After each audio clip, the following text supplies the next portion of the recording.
Thank you so much. Thanks, Ken, for that introduction.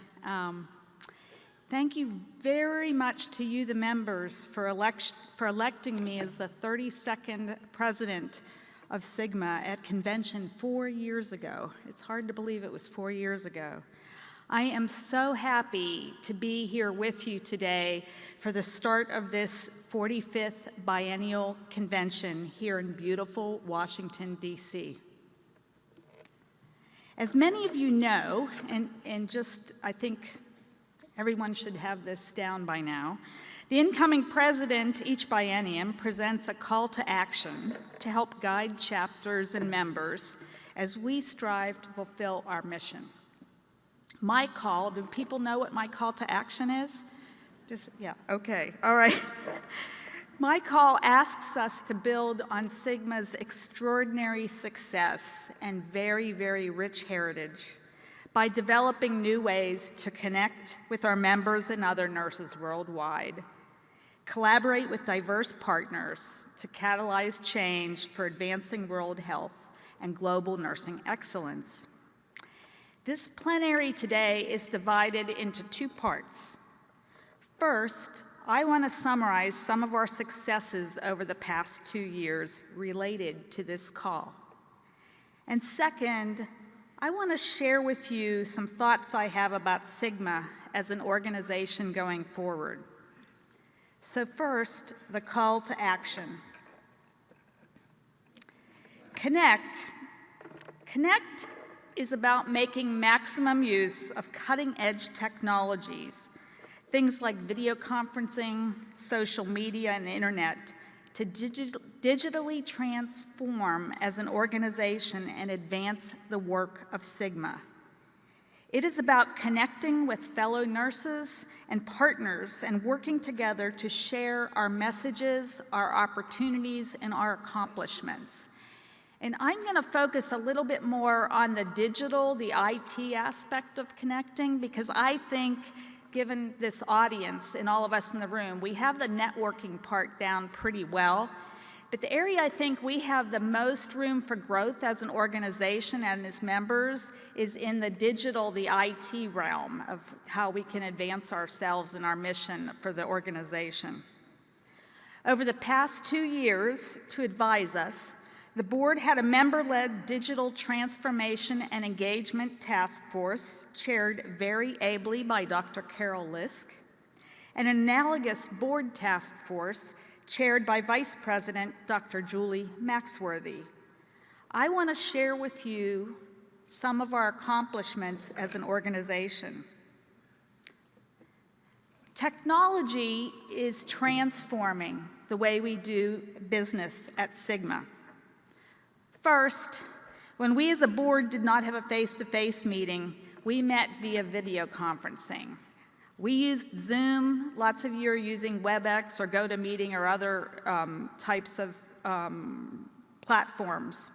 I know that many of you have also been trying this for your regional and chapter committees. For those of you who have transitioned from meeting via telephone to meeting via video conferencing, you know how effective it is for communication to be able to meet and see each other's faces and body languages. For those of you who have not used this technology, this is what would be on our computer screens. This is what the board would look like, except we would be moving when we were working. It is a better way to work for our organization, and I highly recommend it if you haven't tried it. In addition to using video conferencing for meeting, we also continued expanding our use of it for virtual programs and conferences. The European region, under the leadership of Regional Coordinator Marie-Louise Leuking and the European chapter presidents, have become particularly expert at running programs that involve multiple countries. I know I was on one with them that had at least 10 countries involved, and it might have been even more. These are examples of two that region held in this last biennium. First was with Dr. Catherine Hanaway from the UK, who spoke on International Nurses Day 2019. And just recently, last week, the region and the Phi Psi chapter coordinated a scholarly event for PhD students to network and present their work. I know that there are many, many other chapters and regions doing similar types of initiatives. Our Sigma social media presence continues to grow under the leadership of our CEO, Dr. Liz Madigan, our Director of Marketing and Communications, Julie Adams, who you see on Twitter all the time, and all of our Sigma directors and staff. Across multiple social media platforms, these are our number of followers over the past biennium. And I'd like to direct your attention to the final column there. The bold numbers indicate the percent increase in our use of social media, our followers, over the last 2 years alone. Our Facebook and Twitter followers have increased by 33%.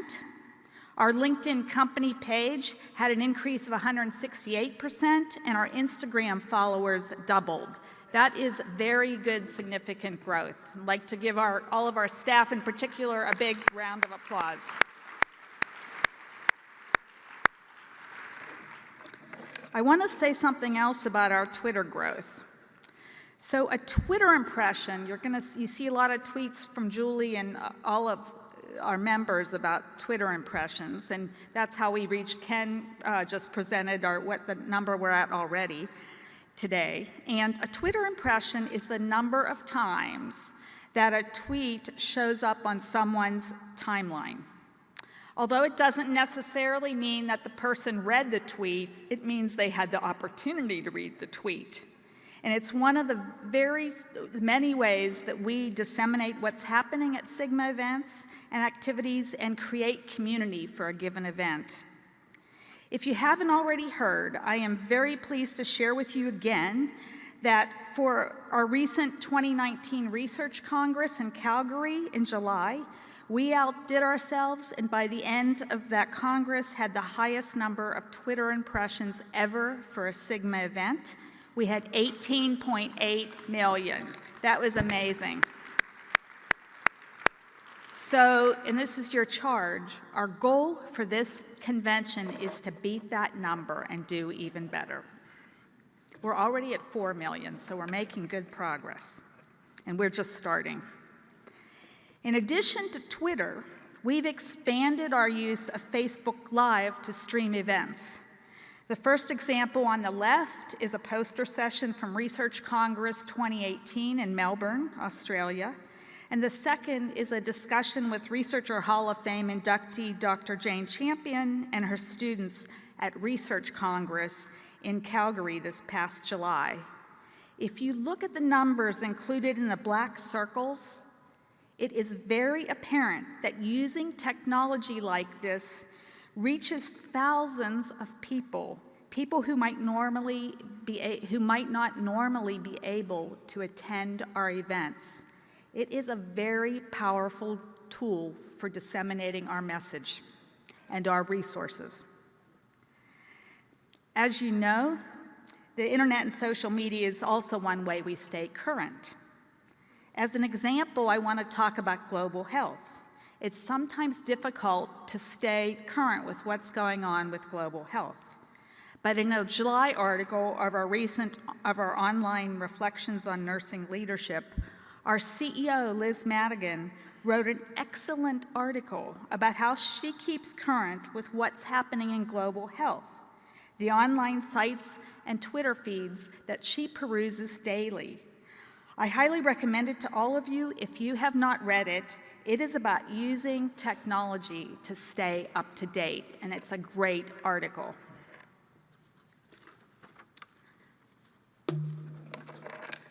Our chapters, too, have been increasingly involved in using technology to advance the work of our chapters in Sigma. This biennium, 265 chapters worldwide were recognized for Connect activities in the Showcase of Regional Excellence. I've chosen one of these chapters as an example, and it's only one of many, obviously. The Beta Omicron chapter in Augusta, Georgia, US, Beta Omicron streamed their annual evidence-based practice conference via Facebook Live, so members who could not attend could be there virtually. And they also started holding their board meetings using WebEx. Congratulations to them and all 265 chapters for these new Connect initiatives.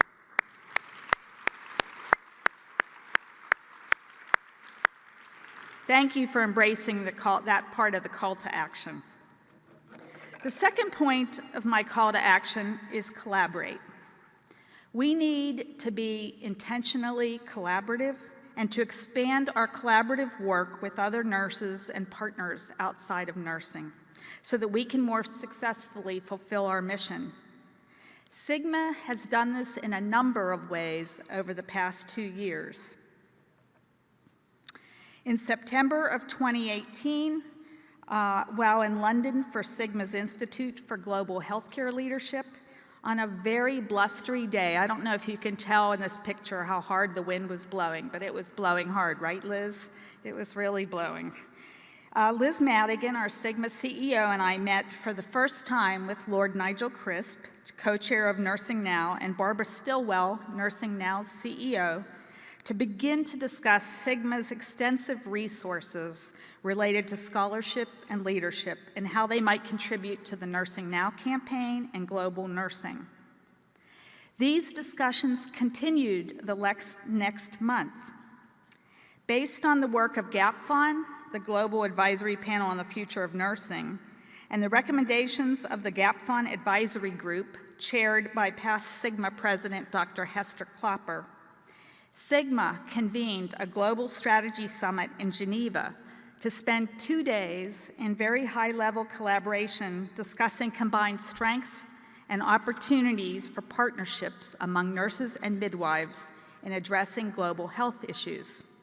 Representatives were from the WHO, including Chief Nurse Elizabeth Iro, ICN, Nursing Now, the WHO Collaborating Centers, JPIGO, the Consortium for Universities for Global Health, and the International Confederation of Midwives. The relationships developed at that meeting have led to other opportunities over the past year that will extend to Sigma's participation in the 2020 World Health Assembly and Year of the Nurse celebrations, and next year's report on the state of the world's nursing as examples. Directly as a result of that strategy summit, Sigma was invited to participate as a collaborator with Nursing Now, ICN, and the World Innovation Summit for Health, based in Qatar, in a key youth event before the 2019 World Health Assembly. The event was held at ICN headquarters in Geneva. Professor Elizabeth Rosser, Sigma International Board Director, you can't see her, but she's down here at the front table, one of the front tables, represented Sigma and served as one of the event's key faculty to teach and mentor 30 youth from around the world in becoming more effective health policy advocates. And that's a picture of Elizabeth with WHO Chief Nurse Elizabeth Iro at the event. And it was such a success that we have been enthusiastically asked to collaborate again next year. We're very excited about that. We think that's a great initiative.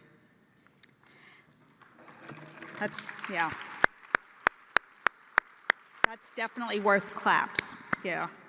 All right, now, as Ken mentioned, Sigma continues to hold economic and social consultative status with the UN.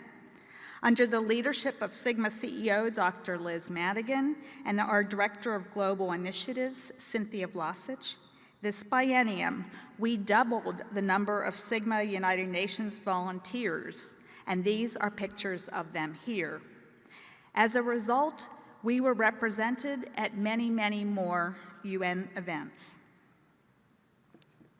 Within Sigma, we launched 9 global regional councils this biennium. All began meeting virtually. The goal of these councils which includes many respective regional coordinators and chapter representatives, is to expand Sigma's regional presence. The Sigma Board's vision is that the councils will enhance regional collaboration, assist with regional events, build strategic partnerships, and implement or expand programming within the regions. We're really looking forward to this, to seeing what this new collaborative structure catalyzes. Chapters also participated in new collaborative initiatives this biennium. 332 chapters worldwide were recognized for collaborate activities in the Showcase of Regional Excellence. As one example, the Tau Omega chapter at Göteborg University in Göteborg, Sweden, recently initiated a collaboration with the Swedish Nursing Association that's expected to strengthen awareness and promote Sigma's vision and mission within Sweden. Congratulations to them and all 332 chapters for these initiatives.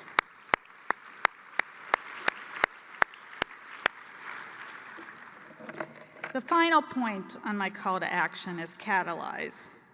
To catalyze is to bring about, initiate, produce fundamental change, or transform. Change may be catalyzed by initiatives to connect and collaborate, or by deliberate activities designed to produce transformation. And I'm going to talk to you about 3 different ways that the board and staff catalyzed change during the past 2 years. First, this biennium, the Sigma Board developed a new vision, mission, and strategic plan for our organization. The vision, mission, and plan were informed by a number of sources: by discussion of this board and past boards, by all of our experiences as Sigma members and leaders, by our work with GAPFON.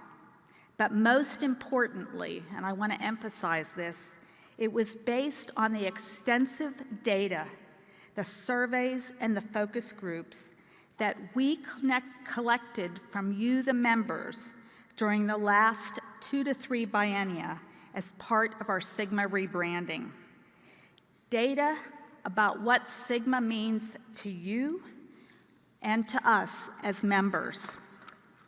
I want to share with you, for the first time, Sigma's updated vision and mission. Sigma's new vision is connected, empowered nurse leaders transforming global healthcare. And our new mission is developing nurse leaders anywhere to improve healthcare everywhere.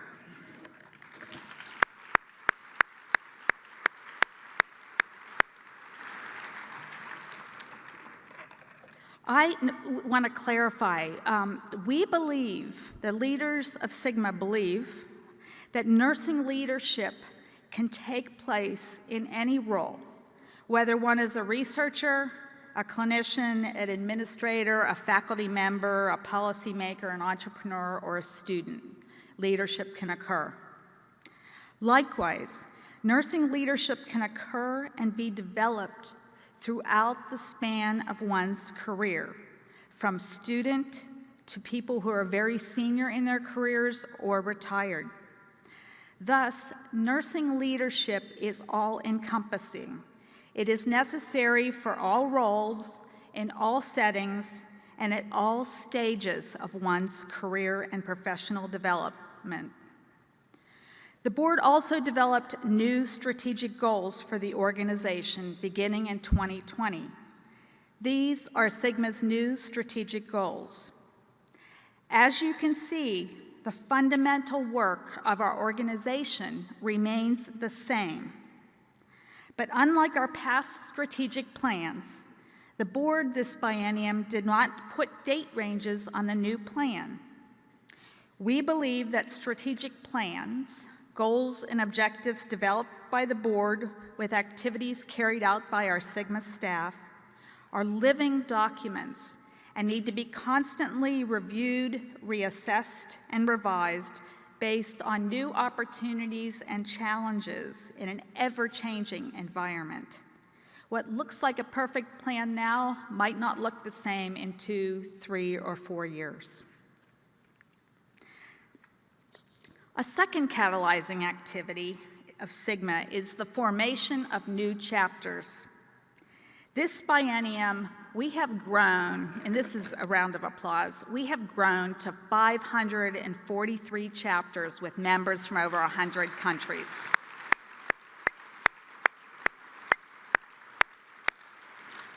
We added 17 new chapters and conducted 19 chapter charter amendments.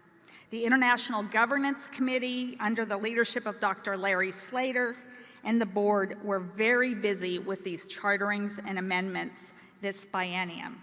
Now, if you were one of the new chapters that was chartered this biennium, will you please stand up so we can welcome you? If you're a member of any of those chapters.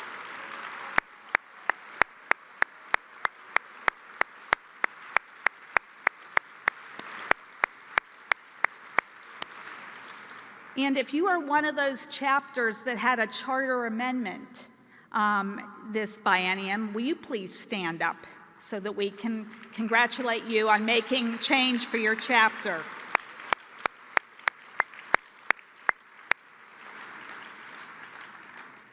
So we are a global organization, and in particular, I want to introduce you to our newest chapters outside of North America. This is not a new chapter, this was a charter amendment. So Psi Zeta at Large in Victoria, Australia is not a new chapter, but they completed a charter amendment to add 2 new schools to their chapter, Deakin University and La Trobe University. Psi Zeta at Large now represents a collaboration of 6 different universities in the states of Victoria and Tasmania in Australia. Will the representatives from the Psi Zeta at Large chapter please stand up? Let's see where you are.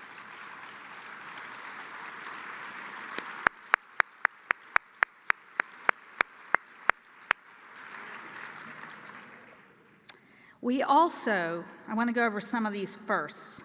We also chartered the first chapter in the Caribbean and the first in Jamaica in June of this year at the University of the West Indies in Kingston, Jamaica. And Omega Kappa, will you please stand? This is so we can welcome you.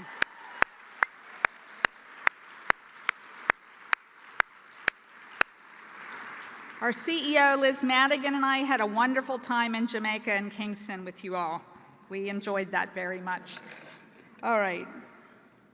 Our Sigma European region is seeing phenomenal growth. This biennium, we chartered 3 new chapters there, all firsts for their country. The first was the first chapter in Ireland, the Omega Epsilon at Large chapter in November of 2018. Okay, can anyone from the Ireland chapter please stand up? I know they're here.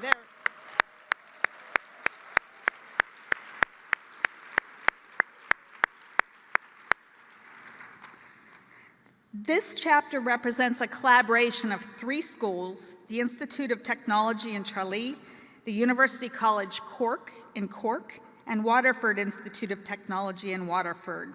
So we were very excited about that chartering as well. Our second new chapter in the European region is the first chapter in Israel, the Omega Lambda chapter at the University of Haifa in Haifa, Israel. And we chartered that, Dr. Madigan and I chartered that chapter in September of this year. So will the Omega Lambda members, chapter members, please stand up so we can welcome them. They're right up here. Hi, y'all.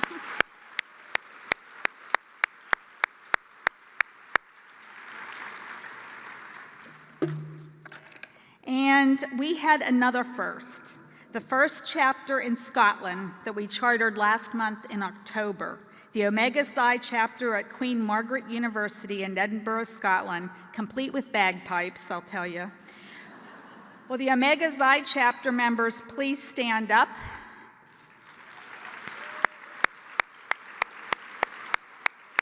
They're back there. Okay, they're back there, it looks like.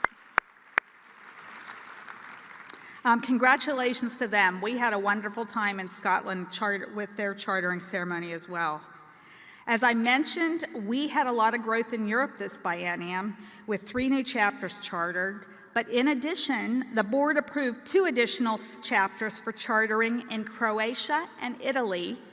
They will have their chartering ceremonies early in 2020. Are there representatives from those honor societies here? I'm not positive. I didn't see anyone from Croatia or Italy. Do we have some? Looks like I see someone raising in the back.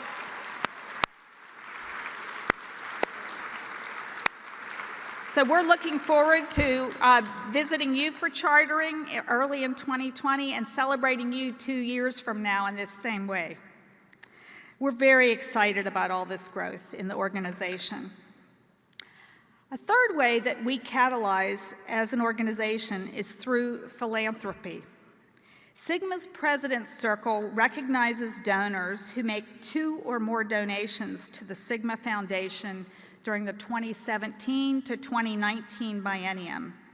And I am very, very pleased to announce that as of the 1st of November 2019, we have 2,104 individuals and chapters who are recognized in this biennium's President's Circle. Together, the foundation received over $728,000 US from these donors, including donations to the Chapter Giving Club from 248 chapters for a total of $121,683. Congratulations to all of you for such a phenomenal. We're catalyzing growth for the organization through our donations to the foundation, and I encourage you to visit the foundation booth, and you can see all the names of all the donors in the foundation booth. And most importantly, you still have 4 more days to become a member of the President's Circle this biennium, so I encourage you to stop by the booth and take care of that right away. But you have until the 20th of November, but I think you should rush over there right after this session and take care of that with our foundation staff so that you too can be a member of the 2017 to 2019 President's Circle. So wonderful news for our organization. At the chapter level, 218 chapters worldwide were recognized for Catalyze activities this biennium in the Showcase of Regional Excellence. As one good example, and I think this is a noisy group, I think I heard them cheering before, the Beta Xi chapter at the University of Delaware in Newark, Delaware. Are you? Okay, see, I told you, there we go. They host a career development boot camp for all their senior nursing students, whether they're Sigma members or non-Sigma members, to assist with interviewing skills, dressing for success, resume development, and graduate school. And they also have a very successful leadership intern program that has grown over the years to include 3 intern positions. They have a diversity in nursing initiatives intern, a social event coordinator intern, that would be a fun job, wouldn't it? The membership liaison intern. So congratulations to them and all the 218 chapters who participated in Catalyze events.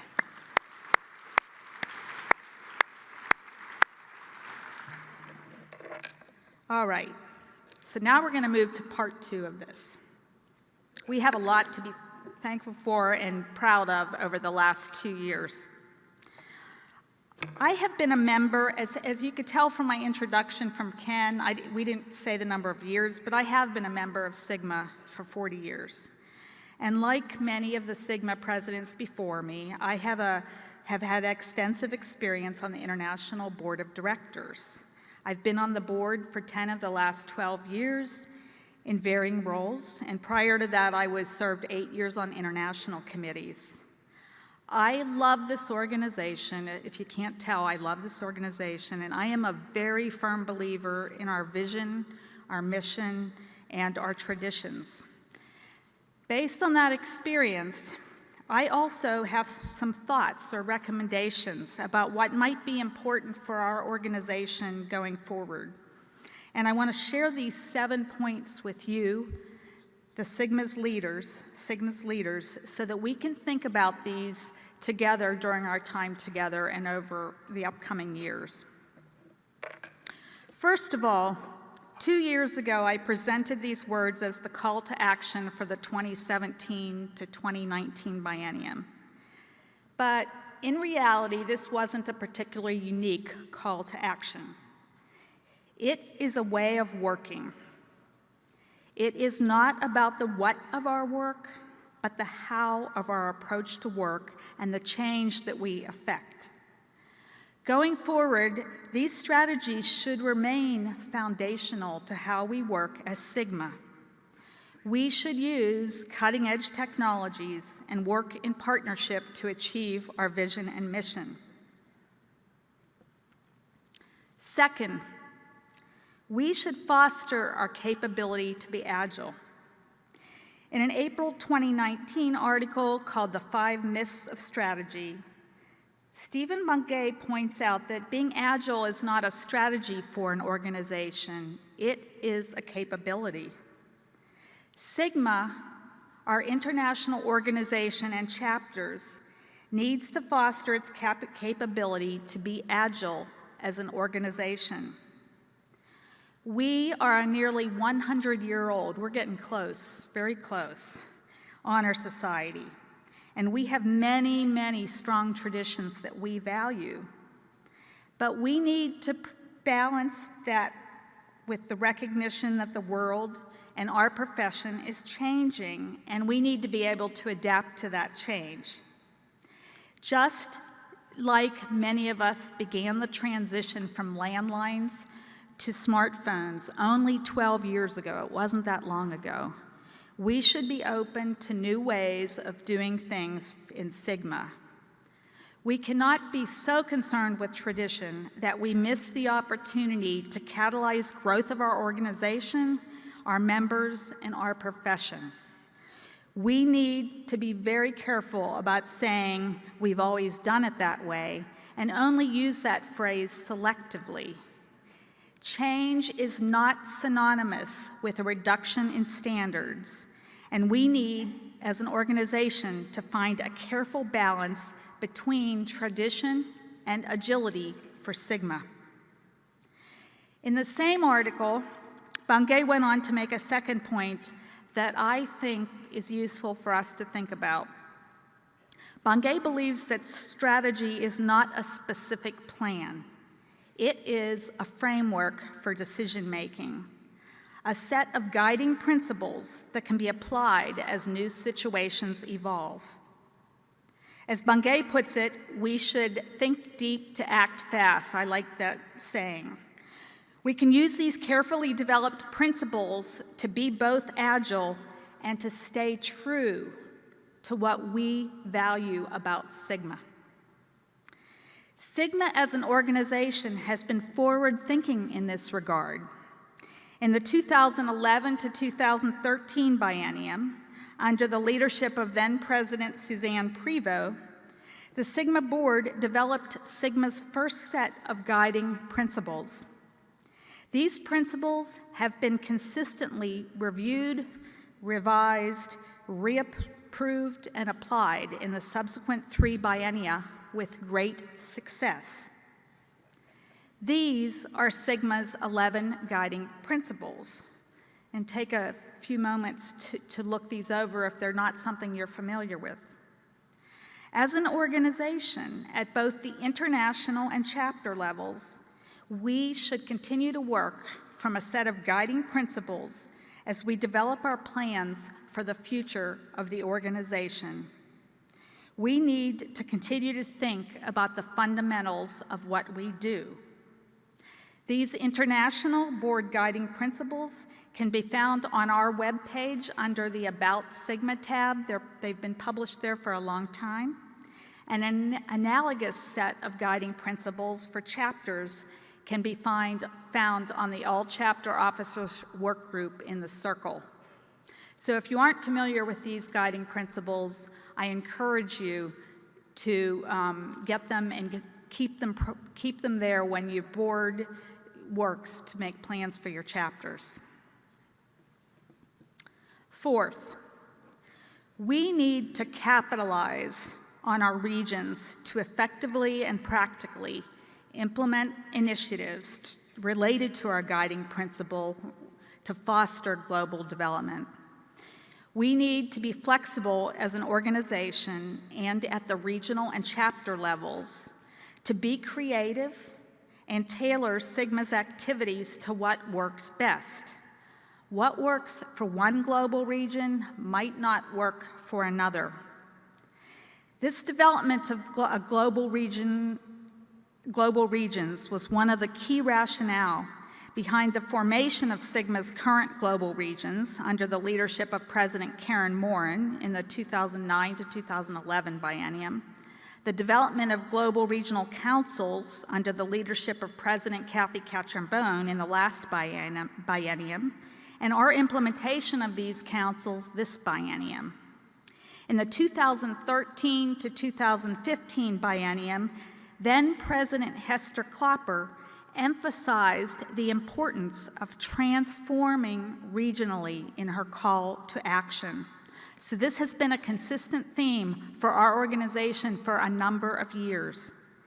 It will be critical for our regional coordinators, our global regional councils, and our chapters to consider which activities will best meet the needs and make use of the strengths of regional and chapter members.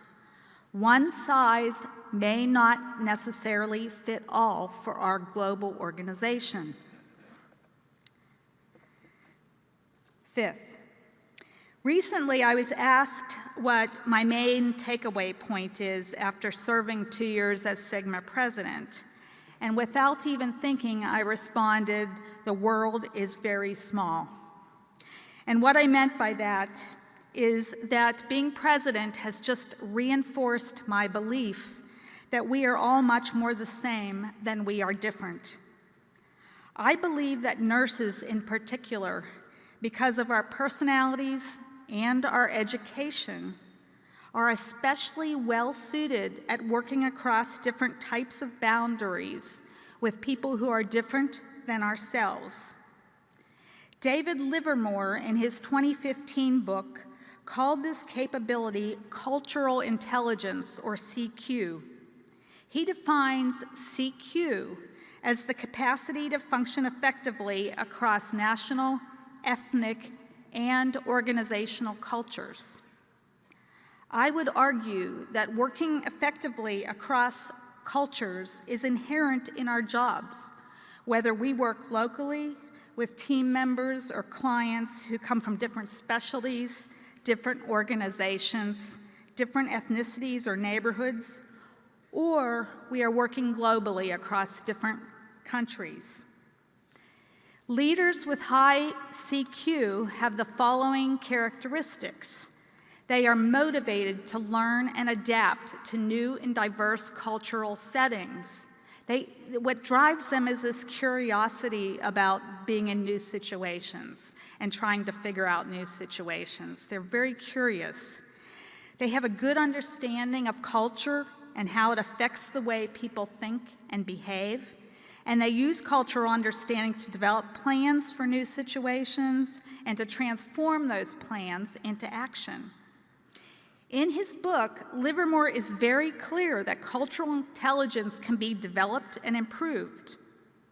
As a very large global nursing organization whose mission is developing nurse leaders anywhere to improve healthcare everywhere, we need to foster cultural intelligence, or CQ, in our members to develop our members' capabilities to work with diverse stakeholders and teams to affect healthcare. As I noted above, I believe that nurses are particularly well-suited to be strong in cultural intelligence. We need to use this cultural curiosity and openness to new ways of doing things to help us think more about broadening our Sigma culture using new models. In his book, Trailblazer, The Power of Business as the Great Platform for Change, published last month, Mark Benioff, the CEO of Salesforce.com, talks about the lesson he learned from Apple founder Steve Jobs. He relates a story of the time that Steve told him about how he realized that the only way to scale up our innovation was to start recruiting outsiders.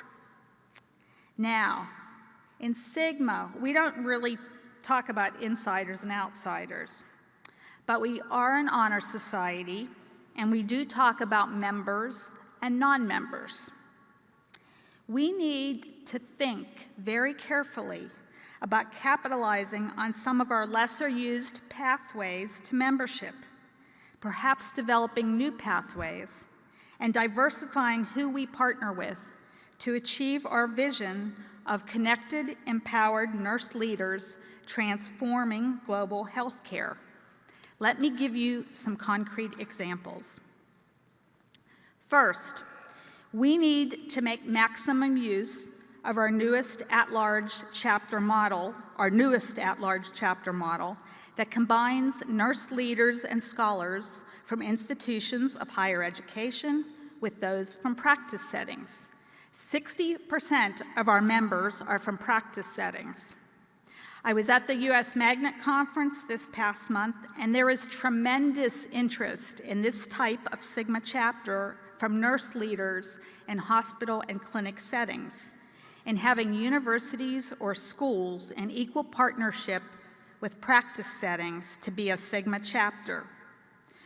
As an example, if you're a chapter primarily composed of academics, consider more partnerships with and inductions of clinical members and vice versa. Think about this if you're a chapter based only in a university setting. Think about collaborating with your clinical institutions and partners. Second, we need to induct and promote more nurse leaders. We have very strong criteria for nurse leaders as members. They have been in place for a long time. Sigma is about nursing leadership across the span of one's career, regardless of one's role, whether one works in a practice setting or academia, whether one is a researcher or a policymaker. Nurse leaders, not always but often, are well established in their careers and can bring tremendous capabilities and innovations to Sigma as an organization. Many people do not realize this, but nurse leaders can go online at sigmanursing.org at any day or any time and apply for membership. They do not need to wait for a once-a-year induction at a chapter to apply for membership. I would argue that chapters made up of only one type of member or leader, whether it be an academic, a student, a clinical setting, are not as strong as those with a range of membership types. If you're a chapter who is primarily inducting students, try to induct a good number of nurse leaders at your next induction. If you're a chapter primarily inducting nurse leaders, try to induct an equal number of students at your next induction. Third, we need to consider working with different partners. We need to collaborate with other nursing and non-nursing organizations. And finally, we need to consider other strategies for diversifying our membership. For example, maybe making sure that we include many youth or early career nurses, or we include our retired members. So our membership and our partnerships, if we want to continue to grow, we want to continue as a growing, thriving, and innovative organization. We really need to do this. Last but not least, we need to assure that our governance structure and our bylaws allow us to achieve all of the previous things that I mentioned. We are an organization, Sigma is an organization that uses data-based decision-making. We need to look at our bylaws and our governance structure within the context of what data we have about the best practices related to governance of global member-oriented organizations. Our structure and our bylaws need to allow us to be agile and flexible as an organization, to foster global development that is tailored to each region's unique needs and priorities, and to engage the maximum number of members and partners to achieve our mission and vision. In closing, I want to say that we are Sigma. We are Sigma nurses, and we are global nursing excellence. I am so thankful and so joyful that I have had the past 2 years to serve this organization as president with such a strong board of directors. Our excellent CEO, Liz Madigan, our member-led conference planning task force with Megan Lippy as chair, and our incredible Sigma staff have planned an exceptional 5 days ahead of us. Let's enjoy ourselves and spend these next 5 days connecting, collaborating, and catalyzing. Have a lot of fun. Thank you.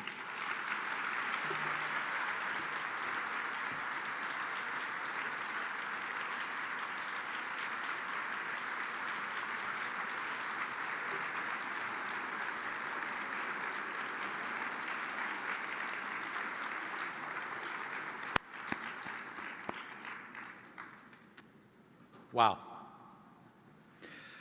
Thank you, Beth. That was inspirational.